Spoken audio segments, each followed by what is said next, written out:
आजकल एक सवाल बार बार सामने आता है, क्या गौस आजम हजरत शेख अब्दुल कादिर जिलानी रहमतुल्लाह अलैह से मदद मांगना जायज है या यह शिर्क है? आइए इल्म, आदाब और मोहब्बत के साथ समझते हैं। सबसे पहले यह समझना जरूरी है कि मदद सिर्फ अल्लाह करता है, लेकिन अल्लाह ने अपने कुछ बंदों को मकबूल बनाया है। उनका जिक्र कुरान और सुन्नत में है। ये वो लोग हैं जिन्हें हम औलिया अल्लाह कहते हैं और गौस आजम उन्हीं में सबसे बुलंद दर्जे पर है। अगर हम कहते हैं या गौस आजम मदद, तो इसका मतलब यह नहीं होता कि हम उन्हें अल्लाह बना रहे हैं, नौजुबिल्लाह। इसका मतलब होता है आप अल्लाह के प्यारे वाली हैं, अल्लाह से मेरी मुश्किल हल करवाने की दुआ कीजिए। यानी हम अल्लाह से ही मांग रहे होते हैं, उनके मकबूल बंदे के जरिए। यह बात कुरान से भी साबित है। सूरह मैदा में अल्लाह फरमाता है, वब्तगू इल्लैहि इल्ला वसीला, यानी अल्लाह तक पहुँचने के लिए वसीला इख्तियार करो। तो जब हम गौस आजम का नाम लेते हैं तो यह भी एक वसीला है। हजरत उमर के दौर में जब कहत आया तो उन्होंने हजरत अब्बास का वसीला लिया, यानी एक जिंदा और मकबूल शख्सियत के जरिए अल्लाह से बारिश की दुआ की गई। यह भी वसीला ही था। तो फिर गौस पाक का वसीला लेना भी सुन्नत से दूर नहीं। औलिया अल्लाह रूहानी तौर पर जिंदा होते हैं, उनका सिलसिला कायम रहता है। गौस आजम ने फरमाया, मेरा मुरीद अगर समुद्र में हो और डूब रहा हो तो मैं उसकी मदद को पहुंचता हूं, अगर अल्लाह चाहे। यह अकीदा है, यकीन है, मोहब्बत है। तो दोस्तों, गौस आजम से मदद मांगना शिर्क नहीं, बल्कि अल्लाह से मोहब्बत और उसके वालों से ताल्लुक का इजहार है। सिर्फ अकीदा साफ होना चाहिए। गौस आजम दस्तगीर या शेख अब्दुल कादिर जिलानी मदद, औलिया अल्लाह का जिक्र दिलों का नूर है। फॉलो करें, मोहब्बत फैलाएं। तो दोस्तों, याद रखो, मदद सिर्फ अल्लाह से है, मगर गौस आजम जैसे मकबूल बंदे हमारे रास्ते के नूर हैं, जिनसे मदद मांगना यकीन और मोहब्बत का इजहार है, शिर्क नहीं। ये वो समय था जब दुनिया में जुल्म बढ़ रहा था और हजरत गौस आजम का असर और रसूख हर तरफ मशहूर था। उस जमाने के बादशाह ने एक बेहद जालिम और नाइंसाफ गवर्नर को लोगों पर मुसल्लत कर दिया था। शहर के लोग परेशान थे, गमगीन थे, लेकिन उनकी सुनने वाला कोई नहीं था। फिर जुम्मे का दिन आया। हजरत गौस आजम मस्जिद में जुम्मे की नमाज पढ़ने आए। मस्जिद लोगों से भर चुकी थी, हर दिल बेचैन था। जब आपने मिंबर की तरफ कदम बढ़ाया तो एक शख्स ने आपके कान में धीरे से कहा, हजूर, गवर्नर जालिम बन गया है, लोग रो रहे हैं, दम घुट रहा है। हजूर, अब ये जुल्म बर्दाश्त के बाहर हो चुका है, बस आप ही कुछ कर सकते हैं। ये सुनकर हजरत गौस आजम मिंबर पर चढ़े और खुतबा शुरू किया।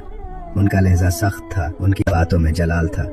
उन्होंने बुलंद आवाज में कहा, मैं बादशाह को हुक्म देता हूँ, इस गवर्नर को जुम्मे की नमाज से पहले हटा दिया जाए, वरना नमाज के बाद मैं खुद उसे हटा दूंगा। मस्जिद में सन्नाटा छा गया। हर चेहरा मुतासिर था। जो शख्स मिंबर पर खड़ा था वो सिर्फ एक बुजुर्ग नहीं, बल्कि हकीकत का आईना था। जब नमाज खत्म हुई और हजरत गौस आजम मस्जिद से बाहर निकले तो दरवाजे पर खुद बादशाह मौजूद था। उसने हाथ जोड़कर कहा, हजूर, मुझे माफ कीजिए, मैंने गवर्नर को बदल दिया है, आप सही कह रहे थे, वो वाकई जालिम था। हजरत गौस आजम ने सिर कर कहा, जब हक जिंदा हो तो जुल्म खुद ब खुद गिर जाता है। और आज मैं कहता हूँ, काश गौस आजम जैसे सच्चे लोग फिर से उठ खड़े हों तो हर जालिम, हर जाबिर अपने आप मिट जाए। हजरत गौस आजम का गुजर बगदाद की रहस्यमयी गलियों से हो रहा था। तभी एक अजनबी मुसाफिर रास्ता भटक गया। उसके कपड़े पुराने थे, चेहरा उदास था और आंखों में भूख और थकावट का दर्द साफ नजर आ रहा था। इन्हीं बेचैन लम्हों में शहर के बुजुर्ग वली कामिल हजरत गौस आजम रहमतुल्लाह अलैह की नजर उस पर पड़ी। उन्होंने प्यार भरी निगाह से उसे देखा और फरमाया, ऐ मुसाफिर, तुम भूखे लगते हो, आओ मेरे साथ, मैं खाने का इंतजाम करता हूँ। लेकिन उस मुसाफिर ने एक हैरान कर देने वाली शर्त रख दी। वो बोला, मैं चलूंगा, लेकिन एक शर्त है, मुझे आपका हुजरा चाहिए और पूरे 7 दिन तक कोई भी उस कमरे में दाखिल नहीं होगा। सिर्फ आपका नौकर दरवाजे के नीचे से खाना सरकाता रहेगा। हजरत गौस आजम ने बस एक हल्की सी मुस्कान के साथ इस अजीब शर्त को स्वीकार कर लिया और मुसाफिर को हुजरे में ठहरने की जगह दे दी। अगले 6 दिन तक सब कुछ शांति पूर्वक चलता रहा। हर रोज नौकर दरवाजे के नीचे से रोटी और खाना सरकाता रहा। मगर 7वें दिन अचानक हुजरे के अंदर से एक डरावनी चीख सुनाई दी। नौकर दौड़ पड़ा। जैसे ही उसने दरवाजा खोला, उसने देखा कि वो मुसाफिर बेहोश होकर जमीन पर गिरा हुआ था। लोग इकट्ठा हो गए और ये वाकया हजरत गौस आजम तक पहुंच गया। जब उस मुसाफिर से पूछा गया कि क्या हुआ तो उसने कांपते होंठों से कहा, मैं एक जिन्न को काबू में करने की कोशिश कर रहा था, लेकिन अमल के दौरान मुझसे एक बड़ी गलती हो गई। हजरत गौस आजम ने मुस्कुराते हुए फरमाया, तुम मेरे रूहानी दायरे में थे, इसीलिए तुम्हारी जिंदगी महफूज रही। फिर उन्होंने जिन्नों के एक सरदार का नाम लिया और देखते ही देखते एक रूहानी मंजर बन गया। हवा में तेज लहर आई और वो जिन्न फौरन हजरत की बारगाह में हाजिर हो गया। हजरत गौस आजम ने उस जिन्न से कहा, आज से तुम इस मुसाफिर के गुलाम हो। वो जिन्न सिर झुकाकर अदब से खामोश हो गया और ये देखकर सब लोग अल्लाह की कुदरत और बुजुर्गों के मकाम पर हैरान रह गए।